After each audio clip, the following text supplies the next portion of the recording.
नमस्ते राधुनीगण, कृपा करके ध्यान दीजिए। आज আমি তোমাদেরকে सिखाऊंगा मार्केट जैसा बादाम पाटाली। टेंशन নেবার कोई ज़रूरत नहीं है, কারণ সব কিছু আমি তোমাদেরকে খুব ডিটেলসে শিখিয়ে দেব। একটাই শর্ত আছে, প্লিজ সাবস্ক্রাইব कर दीजिए, কারণ এটা আমার new channel. So let's start. চলো गुड़ एवं बादाम बाबाजी के लिए किछु एक्सपेरिमेंट करा जाक। पहले मापझोप अच्छा से सीखना पड़ेगा। देखो, যারা গুড় পাটালিতে গুড়ের পরিমাণটা বেশি পছন্দ করো তারা যেই পরিমাণ বাদাম নেবে তার থেকে 50 গ্রাম এক্সট্রা গুড় ডাল দিজিয়ে। আর যারা মোটামুটি একটা ব্যালেন্সে পছন্দ করো, মানে গুড়টা জাস্ট দেয়া হবে বাদামটাকে আটকানোর জন্য এবং খাওয়ার সময় একটা মিষ্টি ভাব তোমরা পাবে, সেটার জন্য 1:1 অনুপাতে গুড় এবং বাদাম ডাল দিজিয়ে। ধরো তুমি 50 গ্রাম বাদাম দিচ্ছ, তার সাথে 50 গ্রামই গুড় ডাল দিজিয়ে। আশা করতে হুঁ মাপঝোপ তোমাদেরকে খুব ভালোভাবে শেখাতে পেরেছি। এরপর দেখো, বাদামের খোসাগুলোকে দু হাতে করে ঘষে ঘষে এভাবে ছাড়িয়ে নেবে। তোমাদের মাথায় যদি অন্য কোনো ট্রিক থাকে কাজে লাগাতে পারো।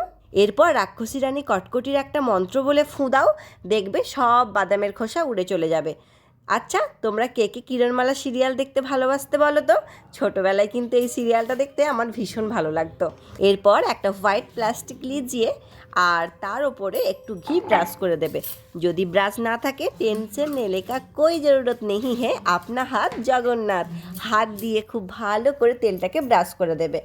তারপর কড়াই বসিয়ে কড়াইয়ে সামান্য একটু জল দেবে আর পুরো গুড়টাকে দিয়ে দেবে।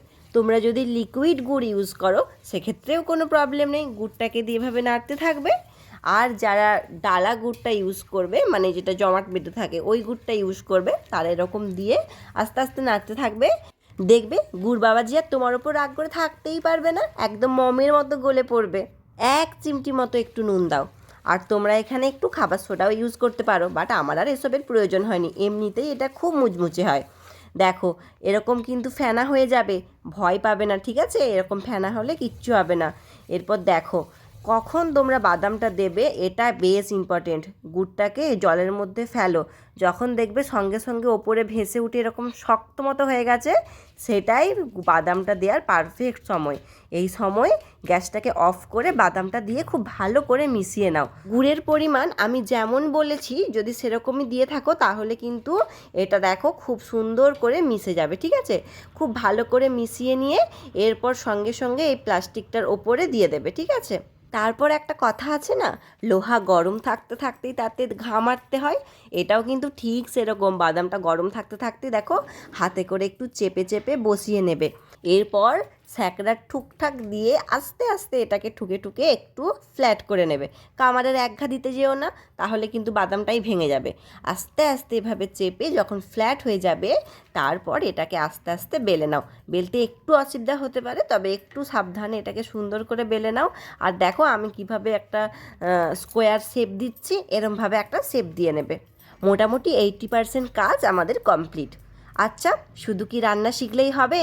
সাবস্ক্রাইব করতে বলেছিলাম, সেটা কি করেছো?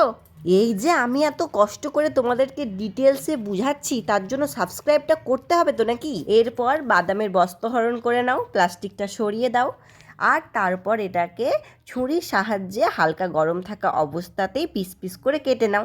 তোমাদের যেরম ইচ্ছা তোমরা এটাকে সেরমই কাটতে পারো। দেখো দেখো বাদাম পাটালি পছন্দ আয়া হ্যাঁ না?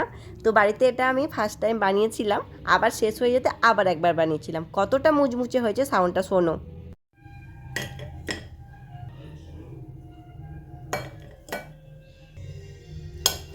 দেখেছো তো কতটা মুচমুচে আর পারফেক্ট বাদাম পাটালি হয়েছে? যারা আমার রেসিপি দেখে বানাবে আমাকে একটা কমেন্ট করে জানাবে কিন্তু তোমরা কেমন বানাতে পারলে। ওই সাবস্ক্রাইবটা করো, হ্যাঁ? Bye bye.